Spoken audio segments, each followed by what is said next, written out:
6వ అధ్యాయంలో 2వ విభాగం. శ్రీరామకృష్ణ నరేంద్రనాథుల మధ్య నెలకొన్న అపురూప అనుబంధం. ఎప్పుడు ఏ పనిలో నిమగ్నుడై ఉన్నప్పటికీ నరేంద్రుని పావనమైన మనస్సు, హృదయము సదా ఉన్నత ఆదర్శాలతో ప్రేరేపింపబడి ఉండడాన్నే ప్రారంభం నుండి శ్రీరామకృష్ణులు తమ అంతర్దృష్టితో కనిపెట్టే ఉన్నారు.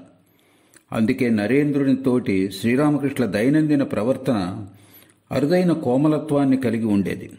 తినడం, త్రాగడం, నిద్రించడం, ఒక చోటుకు బయలుదేరడం, ధ్యానించడం, ప్రార్థించడం మొదలైన విషయాల్లో శ్రీరామకృష్ణులు నియమనిష్టలను స్వయంగా తాము పాటించేవారు. అలా చేయడం చూసి భక్తులు స్ఫూర్తి పొంది తాము అలాగే చేస్తారని, లేకుంటే వారు కష్టపడవలసి వస్తుందని ఆయన ఎరుగకపోలేదు. కాని నరేంద్రుడు ఆ నియమాలను పాటించకపోయినా అతడికి ఏ హాని వాటిల్లదని ఆయన నిస్సంకోచంగా అందరి సమక్షంలో పదే పదే చెప్పేవారు. ఆయన ఇలా చెప్పేవారు: నరేంద్రుడు నిత్యసిద్ధుడు, జ్ఞానసిద్ధుడు. అతడిలో సతతం ప్రజ్వరిల్లే జ్ఞానాగ్ని ఆహార నియమాదులను పాటించకపోవడంలోని దోషాలను దగ్ధం చేసి వేస్తుంది. ఏ వ్యక్తి నుండి కానీ, ఏ చోటు నుండి కానీ తన ఇచ్చ మేరకు ఏం తీసుకున్నప్పటికీ అతడి మనస్సు కళంకం కాదు. తన జ్ఞాన ఖడ్గంతో అతడు మాయాబంధనాలను నిత్యం ముక్కలు ముక్కలు చేసి వేస్తూ ఉంటాడు. కాబట్టి మహామాయ అతన్ని తన అదుపులో ఉంచుకోవడంలో విఫలతను చవి చూస్తుంది. ఇలా ఎన్ని విధాలలో శ్రీరామకృష్ణులు మేము విస్మయం చెందే రీతిలో నరేంద్రుని శ్లాఘించేవారో కదా. ఒకసారి మార్వాడి భక్తులు శ్రీరామకృష్ణ దర్శనార్థం వచ్చి ఆయనకు ప్రణామాలు చేసి పటిక బెల్లం, సేమబాదం పప్పులు మొదలైన వివిధ ఆహార పదార్థాలను ఆయనకు అర్పించారు. వాటిలో ఏ ఒక్కటి ఆయన స్వీకరించలేదు సరికదా, అక్కడ హాజరై ఉన్న ఏ భక్తునికి కూడా ఇవ్వలేదు. ఆయన ఇలా అన్నారు: వారు ఉద్దేశరహితంగా దేన్ని సమర్పించరు. ఒక సాధువుకు కేవలం తమలపాకులు సమర్పిస్తున్నప్పుడు సైతం దానితో అనేక కోరికలను ఈడేర్చమనే ప్రార్థనను జోడిస్తారు. అటువంటి వ్యక్తులు సమర్పించే ఆహారాన్ని పుచ్చుకున్న వ్యక్తి భక్తి పతనం చెందుతుంది. కాబట్టి ఆ మార్వాడీలు సమర్పించిన ఆహార పదార్థాలను ఏం చేయాలో అన్న ప్రశ్న తలెత్తింది. అప్పుడు శ్రీరామకృష్ణులు, వెళ్ళి ఆ పదార్థాలను నరేంద్రుడికి ఇచ్చిరండి, వాటిని ఆరగించినా అతడికి ఎలాంటి చెరుపు జరగదు అని అన్నారు. ఒకరోజు నరేంద్రుడు భోజనశాలలో భోజనం చేసి తిన్నగా శ్రీరామకృష్ణుల వద్దకు వచ్చి, మహాశయ, జనం నిషిద్ధాహారంగా ఎంచే భోజనశాలలో భోజనం చేశాను అని చెప్పాడు. గొప్పలకు పోయి నరేంద్రుడు అలా చెప్పలేదని ఆయనకు తెలుసు. తమను తాకకుండా ఉండడానికి లేదా తాము ఉపయోగించే కూజా, పాత్రలు మొదలైన వాటిని తనను తాకనివ్వకుండా ఉండటానికి శ్రీరామకృష్ణులు ముందు జాగ్రత్త తీసుకుంటారనే కారణంగానే నరేంద్రుడు ఆ విషయం చెప్పాడని ఆయన గ్రహించారు. ఆ మాట విన్న తక్షణమే శ్రీరామకృష్ణులు ఇలా అన్నారు: అలా చేసినందున నీకెలాంటి దోషము అంటదు. పంది మాంసం, ఆవు మాంసం తిని కూడా ఒకరు భగవంతునిపైనే తన మనస్సును నిమగ్నం చేసే పక్షంలో ఆ వ్యక్తి హవిష్యాన్నం తిన్నట్లే లెక్క. కానీ ఒకరు కేవలం ఆకులు, అలములు తింటూ లౌకిక కోరికల్లో పూర్తిగా మునిగిపోయి ఉంటే ఆ వ్యక్తి పంది మాంసం, ఆవు మాంసం తిన్నట్టే లెక్క. ఆ నిషిద్ధ ఆహారం తినడంలో నువ్వెలాంటి తప్పు చేయలేదని భావిస్తున్నాను. కానీ వీరిలో ఎవరైనా నా వద్దకు వచ్చి అలా చెప్పి ఉంటే అతన్ని నేను కనీసం తాకనైనా తాకి ఉండేవాణ్ణి కాదు. మొట్టమొదటి వారు కలుసుకున్నప్పటి నుండి శ్రీరామకృష్ణులు నరేంద్రుని పట్ల అన్ని విషయాల్లో చూపిన ఆప్యాయత, అతన్ని ప్రశంసించిన తీరు, అతడికిచ్చిన స్వేచ్ఛ, వీటిని ఖచ్చితంగా వర్ణించి పాఠకులకు చెప్పటం దాదాపు మాకు అసాధ్యమే. విశాల మనస్కుడైన శిష్యుని స్వతసిద్ధమైన సామర్థ్యాల పట్ల ఆదరణ వహించి గురువు ప్రవర్తించిన ఈ తీరు ప్రపంచ ఆధ్యాత్మిక చరిత్రలో మరొకటి కానరావడం సందేహాస్పదమే. తమ అంతరాంతరాళాల్లోని ఆలోచనలను నరేంద్రునికి వెలిబుచ్చకుండా శ్రీరామకృష్ణులు సంతృప్తి చెందేవారు కారు. అన్ని విషయాల్లోనూ అతన్ని సంప్రదించాలని ఆశించేవారు. ఇతర భక్తుల విశ్వాసాన్ని, తెలివితేటలను పరీక్షించడానికి కొన్ని సమయాల్లో శ్రీరామకృష్ణులు వారిని నరేంద్రునితో వాదించమనేవారు. దేన్ని సునిశ్చితంగా పరీక్షించకుండా సత్యంగా అంగీకరించమని ఆయన నరేంద్రుడిని ఎన్నడూ కోరింది లేదు. నరేంద్రుని భక్తి ప్రపత్తులు, ఆత్మస్థైర్యం, వ్యక్తిగత ప్రయత్నాలలో అతడి సామర్థ్యం, సత్యసంధతను చూసి నరేంద్రుని పట్ల శ్రీరామకృష్ణ ఈ ప్రవర్తన 100 రెట్లు అధికరించిందని చెప్పనవసరం లేదు. శ్రీరామకృష్ణ అనంత ప్రేమ, విశ్వాసాలు నరేంద్రుని అన్ని వైపులా దుర్భేద్యమైన గోడలు ఆవరించి అతన్ని అన్ని రకాల దురాకర్షణల నుండి, దుర్వర్తనల నుండి రక్షించింది. ఇందుమూలంగా నరేంద్రుడు స్వతసిద్ధమైన అపార స్వేచ్ఛను అనుభవించాడు. 1 సంవత్సరం తిరిగేలోపు శ్రీరామకృష్ణ పట్ల గల నరేంద్రుని ప్రేమ ఎంత ప్రగాఢమైందంటే శాశ్వతంగా అతడు ఆయనకు శరణాగతుడయ్యాడంటే అతిశయోక్తి కాబోదు. కానీ శ్రీరామకృష్ణ నిస్వార్థ ప్రేమవాహిని తన జీవిత లక్ష్యం వైపుగా ఎంత ముందుకు తీసుకుని పోయిందో అప్పుడు నరేంద్రుడికి తెలుసా? బహుశా తెలిసి ఉండదు. ఇంతకు మునుపు ఏనాడు అనుభవించని పరమానందాన్ని సంతృప్తిగా అనుభవించిన నరేంద్రుడు దేవతలు సైతం అపేక్షించే అనుపమాన పొందజాలని వస్తువే అది అని ఇంకా తెలుసుకోలేదనే చెప్పాలి. ఎందుకంటే తనకు పరిచితమైన పరమస్వార్థ కఠోర ప్రపంచంలో ఈ అరుదైన ప్రేమను పోల్చడానికి అతడికి ఏ వస్తువు కానరాలేదు. ఈ విషయాన్ని స్పష్టంగా పాఠకులు గ్రహించడానికి కొన్ని ఉదాహరణలు పొందుపరచడం ఇక్కడ అసంగతం కాబోదు. నరేంద్రుడు శ్రీరామకృష్ణ వద్దకు వచ్చిన కొన్ని నెలల తర్వాత శ్రీరామకృష్ణ కథామృత రచయిత అయిన శ్రీ మాకు మార్చి 1882వ సంవత్సరంలో శ్రీరామకృష్ణను దర్శించుకునే భాగ్యం కలిగింది. ఆ పుస్తకంలో శ్రీ మాయే స్వయంగా తాను అప్పట్లో బారానగర్లో వసించడం వలన ఎలా శ్రీరామకృష్ణుని పలుమార్లు దర్శించుకున్నది, ఎలా శ్రీరామకృష్ణులు వ్యంగ్య హేళనలతో తన పాండిత్యాహంకారాన్ని నిర్మూలించి తనను వినమ్ర పండితునిగా తీర్చిదిద్దారో మొదలైన విషయాలు పొందుపరిచి ఉన్నారు. నరేంద్రుడు ఇలా చెప్పాడు: ఆ సమయంలో ఒకరోజు రాత్రి నేను దక్షిణేశ్వరంలోనే శ్రీరామకృష్ణులతో గడపడం తటస్థించింది. నేను ప్రశాంతంగా పంచవటి కింద కూర్చుని ఉండగా హఠాత్తుగా శ్రీరామకృష్ణులు అక్కడికి వచ్చి నా చేయి పుచ్చుకొని నవ్వుతూ ఇలా అన్నారు: నీ తెలివి పాండిత్యాలకు నేడొక పరీక్ష. నువ్వు 2.5 పరీక్షల్లో మాత్రమే ఉత్తీర్ణుడైనావు. 3.5 పరీక్షల్లో ఉత్తీర్ణుడైన ఉపాధ్యాయుడు నేడిక్కడికి వచ్చాడు. నాతోరా, అతడితో నువ్వు ఎలా సంభాషించగలవో చూడాలి. ఇష్టం ఉన్నా లేకపోయినా ఆయనతో పాటు వెళ్లవలసి వచ్చింది.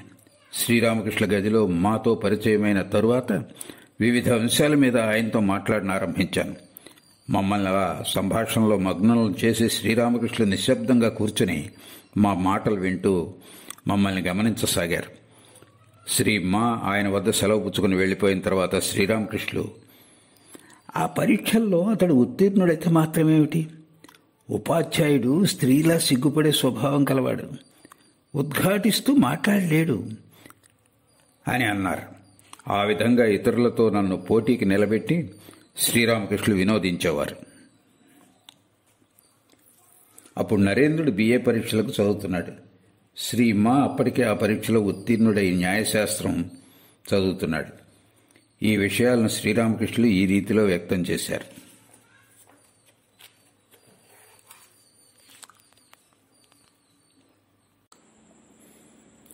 శ్రీరామకృష్ణ గృహస్థ భక్తుల్లో కేదార్నాథ్ చటోపాధ్యాయ ఒకడు. నరేంద్రుడు రాక ముందు నుండే అతడు శ్రీరామకృష్ణ వద్దకు వస్తున్నట్లు తెలియవస్తోంది. ఇతడు తూర్పు బెంగాల్లోని ఢక్కాలో ఉద్యోగం చేస్తున్నందువలన శరన్నవరాత్రులు వంటి ఉత్సవ సెలవుల్లో మాత్రమే శ్రీరామకృష్ణ వద్దకు వస్తూ ఉండేవాడు. కేదార్ సాధక భక్తుడు. వైష్ణవ శాస్త్రాల్లో వర్ణించబడి ఉన్న ఆధ్యాత్మిక భావాల, వైఖరులను అనుష్ఠిస్తూ ఉంటాడు. భక్తి గీతాలు వింటున్నప్పుడు అతడి కళ్ళ వెంట అశ్రువులు స్రవించడం కద్దు. అందుకే శ్రీరామకృష్ణులు బహిరంగంగా అతన్ని ప్రశంసిస్తూ ఉండేవారు. కేదార్ భక్తి విశ్వాసాలను చూసి ఢాకాలో అనేకులు అతడి పట్ల ఎంతో మర్యాద మన్ననలు చెల్లిస్తూ ఉండేవారు. అతడి ఉపదేశాలను అనుసరించి పలువురు తమ ఆధ్యాత్మిక జీవితాలను మలుచుకోవడానికి ప్రయత్నించారనడం అతిశయోక్తి కాదు. శ్రీరామకృష్ణుల వద్దకు తండోపతండాలుగా జనం రాసాగినప్పుడు వారందరితో ధార్మిక విషయాలు ముచ్చటించి ఆయన అలసిపోయేవారు. ఓ రోజు భావపారవశ్యంలో ఆయన జగజ్జనని, అమ్మా, నేను అంతగా మాట్లాడలేకపోతున్నాను. కేదార్, రామ్, గిరీష్, విజయ్లకు కాస్త శక్తిని ప్రసాదించు. దాంతో జనం ముందుగా వారి వద్దకు వెళ్లి కొంత గ్రహించి చివరగా ఇక్కడకు వచ్చి 1-2 మాటల్లో ఆధ్యాత్మిక జాగృతం పొందగలుగుతారు అని ప్రార్థించినట్లు మేము విన్నాం. కానీ ఇది చాలా కాలం తర్వాత జరిగిన విషయం. తన కర్తవ్యాల నుండి ఒకంతకాలం సెలవు పుచ్చుకొని కేదార్ కలకత్తాకు వచ్చి అప్పుడప్పుడు శ్రీరామకృష్ణులను దర్శించుకోసాగాడు. భక్త సాధకుడైన అతడు తన ప్రక్కన ఉండటం శ్రీరామకృష్ణులకు ఆనందాన్ని కలిగించింది. అతడితో ధార్మిక విషయాల గురించి ముచ్చటిస్తూ ఇతర భక్తులను ఆయన అతడికి పరిచయం చేశారు. ఆ సమయంలో ఒకరోజు నరేంద్రుడు దక్షిణేశ్వరానికి వచ్చాడు. శ్రీరామకృష్ణులతో కేదార్ ఉండటం చూశాడు. శ్రీరామకృష్ణుల కోరిక మేరకు భక్తి గీతాలు పాడుతూ ఉంటే కేదార్ భావపారవశ్యం పొందుతూ ఉండటం నరేంద్రుడు గమనించాడు. ఆ తర్వాత కేదార్తో వాదించమన్నారు నరేంద్రుణ్ణి. తన ధోరణిలో కేదార్ బాగానే వాదించగలడు. హేతుయుక్తం కాని ప్రత్యర్థి వచనాలను వ్యంగ్యాత్మకంగా అప్పుడప్పుడు అతడు ఎత్తి చూపటం కద్దు. ఏ మాటలతో ఒకరోజు ప్రత్యర్థి నోటిని అతడు మోయించాడో ఆ మాటలు శ్రీరామకృష్ణులకు ఎంతో నచ్చాయి. ఎవరైనా అటువంటి ప్రశ్నలను తమను అడిగితే శ్రీరామకృష్ణ తరచూ ఆ ఫలానా ప్రశ్నలకు కేదార్ ఇలా జవాబిచ్చాడని ఆ జవాబులను ఏకరువు పెట్టేవారు. ఆ రోజు ప్రత్యర్థి భగవంతుడు నిజంగా కరుణామయుడు అయితే ఎందుకు ఆయన ఇంత బాధలను, కష్టాలను, అత్యాచారాలను కల్పించాడు? వేలాది మంది కరువు కాటకాల వాత పడి మరణిస్తున్నారు అనే ప్రశ్నను లేవదీశాడు. అందుకు కేదార్ ఇలా జవాబిచ్చాడు: భగవంతుడు దయామయుడే అయినప్పటికీ బాధలు, కష్టాలు, అత్యాచారాదులు ఇట్లే కొనసాగాలని ఆయన నిర్ణయం తీసుకున్న సమావేశానికి దురదృష్టవశాత్తు నన్ను ఆహ్వానించలేదు. అటువంటప్పుడు అందుకు కారణమేమిటో నాకెలా తెలుస్తుంది? కానీ ఈరోజు అందరి సమక్షంలో నరేంద్రుని కుశాగ్ర బుద్ధి ముందు కేదార్ తలవంచక తప్పలేదు. కేదార్ సెలవు పుచ్చుకుని వెళ్ళిపోయాక శ్రీరామకృష్ణుడు నరేంద్రుణ్ణి, మంచిది, అతన్ని గురించి ఏమనుకుంటున్నావు? అతడి గొప్ప దైవభక్తిని గుర్తించావా? భగవన్నామం చెమిని పడగానే అతడి కళ్ళు ఎలా స్రవించాయో చూశావా? హరినామం వినగానే ఎవరి కళ్ళ నుండి అసురధారలు వర్షిస్తాయో ఆ వ్యక్తి ముక్తుడని గ్రహించాలి. కేదార్ ఉత్కృష్టమైన వ్యక్తి కాడా? ధార్మికత నిమిత్తమైనా లేదా మరే కారణంగానైనా పురుషదేహాన్ని ధరించి స్త్రీ వైఖరిని అవలంబించే వ్యక్తులను నరేంద్రుడు తన హృదయం అట్టడుగు నుండి ద్వేషించేవాడు. తన సంకల్పాన్ని, పట్టుదలను దృఢతరం చేసుకోవడానికి బదులుగా భగవంతుని సమీపించి విలపించడంలో ఉపశమనం పొందటం పురుషత్వానికి అవమానమని నరేంద్రుడు భావించేవాడు. పరిపూర్ణంగా భగవంతునికి పరాధీనుడైనప్పటికీ మనిషి సదా మనిషిగానే వ్యవహరించాలని, మనిషిగానే ఆయన్ను శరణ వేడాలని నరేంద్రుడు అభిప్రాయపడేవాడు. కాబట్టి శ్రీరామకృష్ణుల ఆ వచనాలను హృదయపూర్వకంగా ఆమోదించలేకపోయినప్పటికీ ఆయనతో ఇలా చెప్పాడు: కాని మహాశయ, ఆ విషయం నాకెలా తెలుసు? వ్యక్తుల నైజం మీరు బాగా గ్రహించగలరు. మీరే ఆ విషయం నిశ్చయంగా చెప్పగలరు. లేకుంటే ఊరకనే విలపిస్తున్న వ్యక్తిని చూసి అతడు సజ్జనుడో లేదా దుర్జనుడో ఎవరూ చెప్పలేరు. కొంతసేపు ఏకాగ్రంగా ఒకదాన్నే చూస్తూ ఉంటే కళ్ళలోని అశ్రుకారకాలైన గ్రంథులు అలిసిపోయి కన్నీళ్లు వస్తాయి. శ్రీకృష్ణుని విరహవేదనను అనుభవిస్తున్న శ్రీమతిని అంటే రాధను అభివర్ణిస్తున్న పాటలు వింటూ లేదా ఆ పాటలు పాడుతూ విలపించే వారిలో అత్యధికులు తమ భార్యల ఎడబాటును తలుచుకుని లేదా తమనే ఆ స్థితిలో ఊహించుకుని అలా విలపిస్తున్నారనడంలో ఎలాంటి సందేహం లేదు. అటువంటి పరిస్థితిలో బొత్తిగా పరిచయం లేని నా వంటి వ్యక్తులకు కరుణరసం ఉట్టిపడే మధుర కీర్తన విన్నప్పుడు సైతం కళ్ళు ఆర్ద్రం కావు. తనను ప్రశ్నించినప్పుడు సదా ఆ విధంగా నరేంద్రుడు తనకు నిజమని తెలిసిన విషయాన్ని శ్రీరామకృష్ణులతో నిర్భయంగా చెప్పేవాడు. శ్రీరామకృష్ణులు కూడా అలా నరేంద్రుడు తన అభిప్రాయాన్ని వెలిబుచ్చినందుకు సదా ప్రసన్నులయ్యేవారు. ఎందుకంటే వ్యక్తుల హృదయాలను చదవగలిగే శ్రీరామకృష్ణులకు సత్యమే జీవితంగా బ్రతికే నరేంద్రుని మనస్సులో కించిత్తు కూడా బడాయలేదని తెలియకపోలేదు. లేదా అతడు తన అంతరాంతరాలను సందిగ్ధతకు ఏమాత్రం తావీయకుండా స్పష్టంగా ఉంచుకుంటాడు అని ఆయన మాటల్లోనే చెప్పవచ్చును. శ్రీరామకృష్ణులను కలుసుకోవడానికి కొద్ది కాలం ముందే నరేంద్రుడు బ్రహ్మ సమాజంలో చేరాడు. ఒక్క నిరాకార భగవంతుడి మాత్రమే విశ్వసిస్తాననే, ఆయన్నే ఉపాసిస్తాననే, ఆయన్నే ధ్యానిస్తాననే బ్రహ్మ సమాజ దీక్షను నరేంద్రుడు చేకొన్నాడు. కానీ బ్రహ్మ సమాజస్తులు ప్రచారం చేసే సామాజిక ఆచార సంప్రదాయాలను పాటించి బ్రహ్మ సమాజస్తునిగా మారిపోవాలనే ఆలోచన ఎన్నడూ అతడిలో జనించలేదు. రాఖాలకు అంతకు ముందు నుండే నరేంద్రుడు తెలుసు. ఎంతో సమయం వారిద్దరూ కలిసి గడిపేవారు.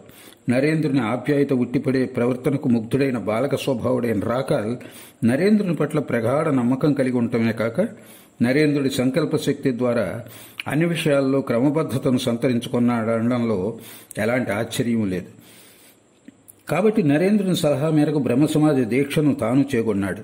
ఇది జరిగిన కొద్ది కాలంలోనే రాఖాల్ శ్రీరామకృష్ణులను కలుసుకున్నాడు. శ్రీరామకృష్ణుల ఉపదేశంతో రాఖాల్లో నిద్రాణమై ఉన్న సాకారోపాసన మళ్లీ జాగృతమైంది.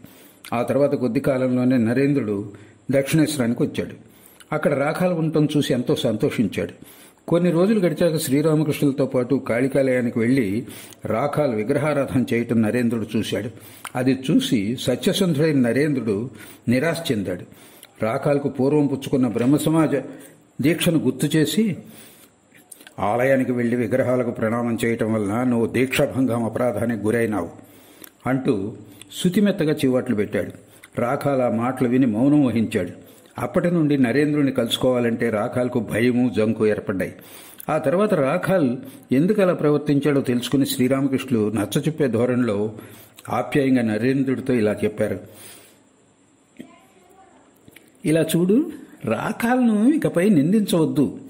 నిన్ను చూసి కుంచుకుపోతున్నాడు. ఇప్పుడు అతడికి సాకార భగవంతుల్లో విశ్వాసం ఏర్పడింది. అందుకు అతడు ఏం చేయగలడు? ఆది నుండి ప్రతి ఒక్కరికి నిరాకార భగవంతుని భావన కలుగుతుందా ఏమిటి? నాటి నుండి రాఖాలను నిరసించటం నరేంద్రుడు మానుకొన్నాడు. ఆధ్యాత్మిక జగత్తులో నరేంద్రుడు ఎంతో విశిష్టార్హతలు ఉన్న వ్యక్తి అని శ్రీరామకృష్ణులు గ్రహించారు. మొట్టమొదటి రోజు తాము కలుసుకున్నప్పటి నుండి అతడిలో అద్వైత తత్వ సత్యం పట్ల విశ్వాసాన్ని పాదుగొలపాలని ఆయన ప్రయత్నించారు. దక్షిణేశ్వరానికి రాగానే అష్టావక్ర సంహిత మొదలైన పుస్తకాలను చదవమని అతడికి ఇచ్చారు. కానీ సగుణ నిరాకార బ్రహ్మాన్ని ఆరాధిస్తున్న నరేంద్రుడికి ఇటువంటి పుస్తకాలు నాస్తికతకు, దైవదూషణకు ప్రాతినిధ్యం వహిస్తున్నట్లు అనిపించాయి. శ్రీరామకృష్ణుల విన్నపం మేరకు అష్టావక్ర సంహితను ఒకంత చదవగానే అతడు ఇలా విరుచుకుపడ్డాడు. దీనికి నాస్తికతకు భేదమే ఉంది. సృష్టింపబడిన జీవుడు తానే సృష్టికర్తనని భావించవచ్చా? ఇంతకంటే పాపం మరేముంటుంది? నేను దేవుణ్ణి, నువ్వు దేవుడవు, పుట్టి గిట్టేవన్నీ దేవుళ్లే అన్న భావన కంటే తర్కరహిత సూక్తి మరొకటి ఉందా? ఇటువంటి గ్రంథాలను వచించిన ఋషుల, మునుల మతులు చెడి ఉంటాయి. లేకుంటే అటువంటి విషయాలు ఎలా వ్రాసి ఉంటారు? నిర్మోహమాటంగా మాట్లాడిన నరేంద్రుని ఆ వచనాలు విని అతడి ఆధ్యాత్మిక వైఖరిని హఠాత్తుగా ఎదుర్కోకుండా శ్రీరామకృష్ణులు నవ్వుతూ ఇలా అన్నారు. ఇప్పుడు నువ్వు ఆ భావాలను అంగీకరించకపోవచ్చు. అందువలన ఋషులను, మునులను గర్హించడం ఎందుకు? భగవంతుని స్వభావానికి పరిమితులను ఎందుకు నిర్ణయిస్తావు? మూర్తిభవించిన సత్యమే అయిన ఆయన్ను సదా ప్రార్థిస్తూ ఉండు. తనను నీకు ఏ నైజంలో వ్యక్తం చేసుకుంటాడో అదే ఆయన నిజమైన స్వభావం అని విశ్వసించు. కానీ నరేంద్రుడు శ్రీరామకృష్ణుల ఈ వచనాలకు చెవి వగ్గలేదు. ఎందుకంటే హేతువాదంతో సుస్థాపితం కాని దేన్ని అతడు సత్యంగా అంగీకరించడు. నిజానిజాలు తెలుసుకోవడంలో అతడు అవలంబించే తీరు ఇదే. కాబట్టి అద్వైత సిద్ధాంతానికి విరుద్ధంగా హేతువాదాన్ని లేవదీయటానికి అతడు ఎన్నడూ శ్రీరామకృష్ణులతో సహా ఎవరి వద్ద సంకోచించడు. అద్వైత తత్వానికి విరుద్ధంగా వ్యంగ్యాత్మక వచనాలు కూడా అతడు అప్పుడప్పుడు ప్రయోగించడం కద్దు. ఆ సమయంలో దక్షిణేశ్వర ఉద్యానంలో ప్రతాపచంద్ర హజ్రా అనే వ్యక్తి వసిస్తూ ఉండేవాడు. హజ్రా కుటుంబ ఆర్థిక పరిస్థితులు అప్పుడు అంతంత మాత్రంగానే ఉండేవి. అందువల్ల ఆధ్యాత్మిక సాఫల్య సిద్ధికై అతడు ఎంతగా ప్రయత్నిస్తున్నప్పటికీ అతడి మనసులో ధనం పట్ల గల ఆకాంక్షదే పైచేయి అయ్యేది. కానీ ఆ ఆకాంక్షను మనసులోనే దాచుకొని బయటకు భగవంతుని పట్ల నిస్వార్థ సేవను గురించి గొప్పగా మాట్లాడి తద్వారా ప్రశంస పొందాలని ప్రయత్నిస్తూ ఉంటాడు. లాభనష్టాలను బేరీజు వేయటం అతడికి ఎంత స్వభావ సిద్ధమైందంటే ఆధ్యాత్మిక సాధన సమయంలో సైతం అతడు దాన్ని విస్మరించడు. జపసాధనలు అనుష్ఠించి ఏదో అద్భుత శక్తిని గడించి దాంతో ధనం పట్ల గల ఆకాంక్షను తీర్చుకోవాలనే యోచన కొన్ని సమయాల్లో అతడి మనస్సులో మెదలటం కద్దు. మొట్టమొదటి నుండి హజ్రా ఈ వైఖరి శ్రీరామకృష్ణులు గమనించకపోలేదు. ఆ దురుద్దేశాన్ని విడిచిపెట్టి భగవంతుని ప్రార్థిస్తూ ఉండమని ఆయన ఉపదేశించారు కూడా. కానీ దుర్బల మనస్కుడైన హజ్రా ఆ ఉపదేశాన్ని పాటించకపోగా అహం, భ్రాంతి, స్వార్థపరత్వ ప్రేరణతో శ్రీరామకృష్ణులను దర్శింపగోరి వచ్చిన వారితో తాను తక్కువపాటి సాధువును కానని ప్రచారం చేసుకునేవాడు. దాంతోపాటు నిజాయితీగా ఉండాలనే నిజమైన కించిత్తు కోరిక కూడా అతడి మనసులో లేకపోలేదు. హజ్రా ప్రవర్తన గురించి శ్రీరామకృష్ణులు ఎరిగే ఉన్నప్పటికీ, అతన్ని కొన్ని సమయాల్లో తీవ్రంగా చివాట్లు పెట్టినప్పటికీ అక్కడ నుండి శాశ్వతంగా అతన్ని ఆయన పంపించి వేయకపోవటమే పై విషయానికి తార్కాణం. కానీ అతడితో కలిసిమెలిసి ఉండవద్దని మాలో కొందరిని శ్రీరామకృష్ణులు హెచ్చరిస్తూ, ఆ హజ్రా లెక్కలు కట్టే మనస్తత్వం ఉన్నవాడు, అతడి మాటలకు చెవి ఒగ్గకండి అని చెప్పేవారు. పైన వర్ణించిన సద్గుణ దుర్గుణాలతో పాటు హజ్రాకు సంశయాత్మక మనస్తత్వం కూడా ఉంది. అతడితో సమానమైన విద్యార్హతలు గల ఇతరులతో పోల్చి చూస్తే హజ్రా ఎంతో తెలివితేటలు ఉన్నవాడనే అంగీకరించాలి.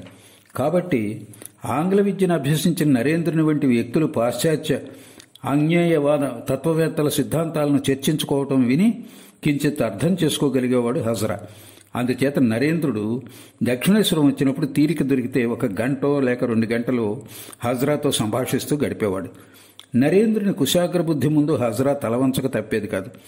నరేంద్రుని వచనాలను హజ్రా అమిత శ్రద్ధతో వినేవాడు. కొన్ని సమయాల్లో అతడి కోసం హుక్కా సిద్ధం చేసి ఇవ్వటం కూడా కద్దు.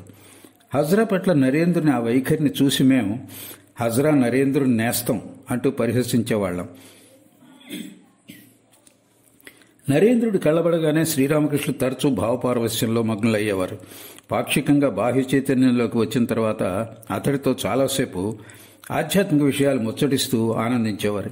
అటువంటి సమయాల్లో వచనాల చేతల ద్వారా అతడి మనసులో ఉన్నత ఆధ్యాత్మిక సత్యాలను పాదుగొల్ప ప్రయత్నించేవారు.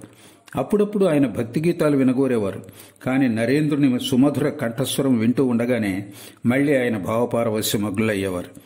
ఆ కారణంగా నరేంద్రుని గానం ఆగిపోయేది కాదు సుమా. కొన్ని గంటల సేపు ఆ భావంలో లీనమైపోయిన నరేంద్రుడు పాట తర్వాత పాట పాడసాగేవాడు. బాహ్య చైతన్యంలోకి వచ్చిన తర్వాత శ్రీరామకృష్ణులు అతన్ని ప్రత్యేకంగా ఒక ఫలానా పాటను పాడమనేవారు. ఆ తర్వాత జీవేశ్వరుల మధ్యనున్న భేదం, బ్రహ్మం జీవుల యథార్థ స్వభావం మొదలైన అద్వైత సిద్ధాంతాల్లోని సూక్ష్మతర సత్యాలను ముచ్చటించడంలో కొంత సమయం గడిచిపోయేది. ఆ విధంగా నరేంద్రుడు దక్షిణేశ్వరానికి వచ్చినప్పుడల్లా అక్కడ పరమానందం వెల్లివిరిసేది. ఒకరోజు శ్రీరామకృష్ణులు అద్వైత తత్వం ప్రకారం జీవేశ్వరుల అభిన్నతను సూచించే అనేక విషయాలు నరేంద్రునికి చెప్పారు. నరేంద్రుడు ఆ వచనాలను శ్రద్ధతోనే ఆలకించాడు, కానీ వాటిని అవగతం చేసుకోలేకపోయాడు. ఆ తర్వాత అతడు హజ్రా వద్దకు వెళ్ళాడు. పొగ త్రాగుతూ ఆ విషయాలను మళ్లీ హజ్రాతో చర్చిస్తూ, నీళ్ల కూజ భగవంతుడవడం, ఆ పాత్ర భగవంతుడవడం, మనం చూస్తున్న ప్రతి వస్తువు భగవంతుడవడం ఎన్నటికైనా సాధ్యమేనా అని అడిగాడు. ఆ భావాన్ని నరేంద్రునితో కలిసి హజ్రా కూడా ఎగతాళి చేస్తూ ఇద్దరూ పకపక నవ్వుకోసాగారు. అప్పటి వరకు శ్రీరామకృష్ణులు పాక్షిక బాహ్య చైతన్య స్థితిలోనే ఉన్నారు. నరేంద్రుడు బిగ్గరగా నవ్వడం విని ఆయన తమ వస్త్రాన్ని బాలునిలా చంకలో పెట్టుకుని గది నుండి బయటకు నవ్వుతూ వచ్చారు. ఆప్యాయంగా, మీ ఇద్దరూ ఏం మాట్లాడుకుంటున్నారు అని అడిగారు. పిదప ఆయన నరేంద్రుణ్ణి స్పృశించి భావపార్వశ్యంలో మగ్నులైపోయారు. తదనంతరం నరేంద్రుడు మాతో ఇలా చెప్పాడు. శ్రీరామకృష్ణుల అద్భుత స్పర్శతో క్షణంలో నా మనోస్థితిలో సంపూర్ణ విప్లవాత్మక మార్పు జనించింది. ఈ యావత్తు విశ్వంలో ఒక్క భగవంతుడు తప్ప మరేదీ నాకు కనిపించకపోవడంతో నేను దిగ్భ్రాంతుడినయ్యాను. ఆ స్థితి ఎంతసేపు అలా కొనసాగుతుందోనని విస్మయం చెందుతూ మౌనంగా ఉండిపోయాను. కానీ ఆ ఉన్మాద అవస్థ ఆ రోజంతా అట్లే ఉండిపోయింది. ఇంటికి తిరిగి వచ్చినా ఆ స్థితి అలాగే కొనసాగింది. నేను చూస్తున్నదంతా ఆయనగానే కనిపిస్తోంది. భోజనానికి కూర్చున్నాను. అన్నం కంచం వడ్డిస్తున్న వ్యక్తి చివరికి నేను యావత్తు ఆయనగానే కనిపించసాగింది. 1-2 ముద్దలు నోట్లో వేసుకొని ప్రశాంతంగా కూర్చున్నాను. ఎందుకు ప్రశాంతంగా కూర్చున్నావు, ఎందుకు తినడం లేదు అన్న మా అమ్మ ఆప్యాయ వచనాలతో బాహ్య స్మృతిలోకి వచ్చి మళ్ళీ తినడం మొదలుపెట్టాను. ఆ విధంగా తింటున్నప్పుడు, త్రాగుతున్నప్పుడు, కూర్చున్నప్పుడు, పడుకున్నప్పుడు, కళాశాలకు పోతున్నప్పుడు, పచారులు చేస్తున్నప్పుడు అదే అనుభవం కొనసాగింది. వర్ణనాతీతమైన ఒక రకం మత్తు సదా నన్ను ఆవహించింది. వీధిలో నడుస్తున్నప్పుడు ఒక బండి ఎదురుగా వస్తున్నప్పటికీ ప్రక్కకు జరిగిపోవాలనే ధ్యాస నాకు కలగలేదు. నేను కూడా అదే కదా అనే తలంపే అందుకు కారణం. ఆ సమయంలో నా చేతులు కాళ్ళు సదా అచేతనంగా ఉండిపోయేవి. అన్నం తింటున్నప్పుడు తింటున్నాననే స్ఫురణే ఉండేది కాదు. మరెవరో తింటున్నారని అనిపించేది. కొన్ని సమయాల్లో తింటూ పడుకునేవాణ్ణి. కాసేపట్లో లేచి తినడం కొనసాగించేవాణ్ణి. కొన్ని రోజుల్లో మామూలు కంటే ఎంతో ఎక్కువ తినేవాణ్ణి. కానీ అలా తిన్నందువలన ఎలాంటి ఇబ్బందికి నేను గురికాలేదు. నీకేదో తీవ్రమైన రుగ్మత దాపురించినట్లు భయం వేస్తోంది అంది మా అమ్మ కంగారు పడుతూ. కొన్ని సమయాల్లో ఎక్కువ కాలం వీడు బ్రతకడు అని ఆమె అనేది. నన్ను ఆవరించిన ఆ మత్తు కాస్త తగ్గాక ప్రపంచం నాకు కల్లా అనిపించింది. హిడువా చెరువుగట్టు మీద పచారులు చేస్తూ తలను చెరువు చుట్టూ వేసిన ఇనుప కమ్మీల కంచె గుద్దుకున్నాను. ఆ కంచె నిజమైందో లేదా అది కల్లో కనిపిస్తున్నదో తెలుసుకోగోరి అలా చేశాను. చేతులు కాళ్ళు అచేతన అవస్థలో ఉండటం చేత పక్షవాతం వాతపడతానేమోనని భయపడ్డాను. కొంతకాలం ఆ తీవ్ర మత్తు వంటి అస్వస్థత నుండి విడివడలేకపోయాను. మామూలు స్థితిలోకి వచ్చి ఊపిరి పీల్చుకున్నాక అది అద్వైత జ్ఞాన సూచనగా గ్రహించాను. కాబట్టి శాస్త్రాల్లో దాని గురించి వ్రాయబడింది అసత్యం కాదని తేలింది. అప్పటి నుండి నేనెన్నడూ అద్వైత సత్యాన్ని సందేహించింది లేదు.